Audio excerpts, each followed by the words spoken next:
Так, бүгін менде қонақта менің чоң інім, бизнесмен, бизнес разбор алып, жақсы игіліктерге жетішкен аты Келдібек. Келдібек, саға бизнес разборға келгенге маға эмне түрткү болды? Эмне түрткү болды? Мен өзі құрылыс тармағында бизнесте 2014 жылдан бері іштейм. Бұға чейин жұмышта мысалы бригадалардан проблема болып, же болбосо услуганы придлайт етіп барғанда арзан беріп, қымбат берсек албай коюу, башка конкуренттерге берип коюу деген коркунучтар болчу эле. Ошол сыяктуу көп проблемалар болгон үчүн анан разборго баргам. Разборго баргандан кийин биринчи эми ишенген эле эмесмин, бир барып көрөйүнчү деп. Анан бир-эки жолу бардым. Анан тез эле результат боло баштады да. Былтыр июнда барып баштасам, июлда уже чоң объекттерди алып, чоң проекттер менен тез эле иштеш баштадым да. Анан өзүнөн өзү балдар деле оң келип, жумуштар деле көбөйүп, аябай жакшы результаттар болуп атат. Ошо разборго барып баштагандан баштап. Азыркы моментте дагы аябай чоң проекттер менен иштеп атабыз. Балдар деле өзүнөн өзү табылат. Акча маселеси такыр эле болбой калды десем да болот. Почти бир жылдан бери. Ага чейин мисалы разборго келгенге чейин канча алсаң деле, мисалы айына 200 миң, 300 миң, миллионго чейин тапсаң деле, каяка жаткан белгиси эле аласың, кайра бересиң, ошентип эле баягы күнүмдүк тиричилик менен эле келатканбыз да, почти 7-8 жылдан бери. Анан былтыртан бери аябай жакшы результаттар болду. Ошол. Разборго дагы келе турган болсоң, келесиңби? Ишенип калдыңбы разборго? Ооба, разборго барам, бизнес разборго. Разборго ишенем. Абдан сонун результаттарды алдым деп атасың. Алдыңда дагы кандай пландарың бар? Мен буга чейин өзүм баягы максат кылып келген нерселерге ушу бир жылдын ичинде основном жеттим десем болот да. Буга чейин баягы жеке ишкерчиликте, мисалы курулуш тармагында жөн эле ИП болуп мындай иштеп келген болсом, быйыл осо ачып фирманын директорумун азыр. Монолит Строй Инвест деген фирманын директору болдум быйыл. Ошол фирма менен иштешип атам азыр. Мен эсимде бар, жаңы экөөбүз бизнес баштайлык де, жаңы разборго барайын сизге затап жетип атканыңда биринчи максатың сеники ошондой строительный компания ачып үй салыш керек болчу.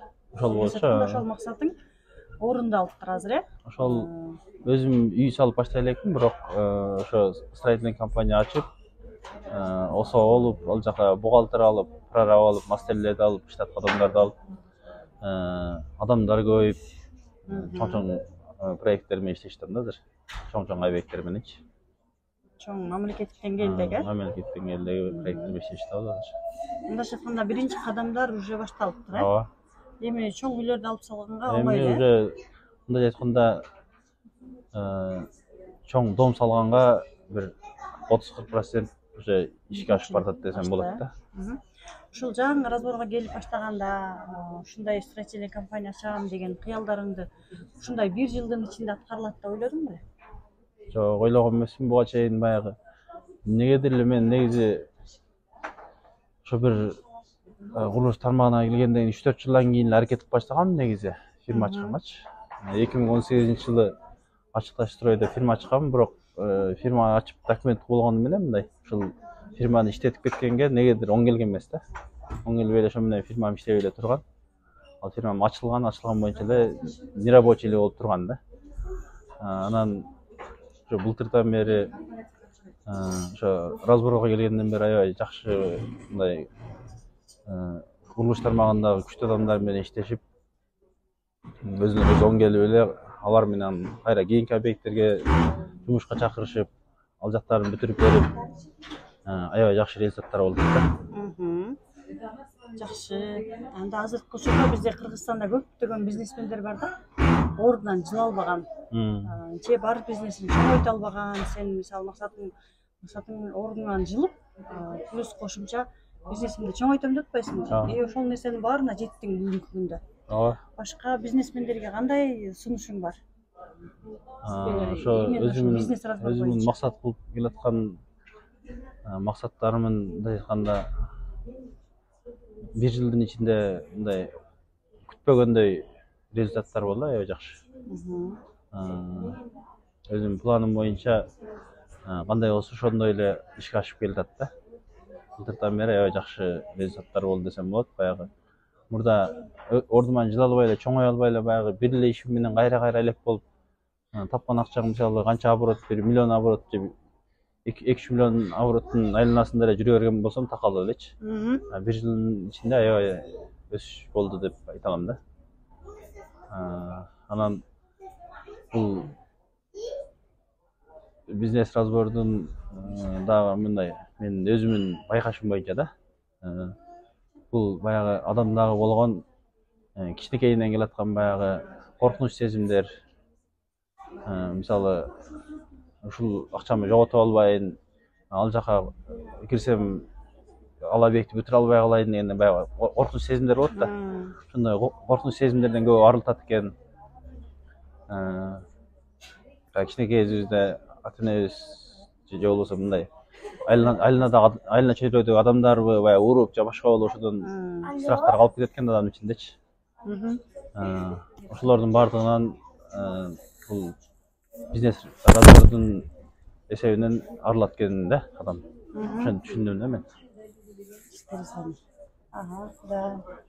Башка бизнесмендерге да сунуштамаксыңбы? Именно башка бизнесмендерге узун жолду кыскартып, оорду жеңилдеткенге өздөрүндө. Ооба, башка бизнесмендерге да сунуштамакмын. Баягы коркунучтардан арылып, кыска жол менен барганга аябай жардам берет да. Ушул жерде психология бизнеске керек экендигин айта аласыңбы? Ооба. Бизнесмендерге баса айта алам. Себеби бизнесмен болгондон кийин көптөгөн адамдар менен иштешет бизнесмендер. Мисалы сатуу тармагында болобу, курулуш тармагында болобу, бардык эле тармагында мисалы адамдар менен иштешкенден кийин сөзсүз бул психология керек да. Психология керек. Адамдар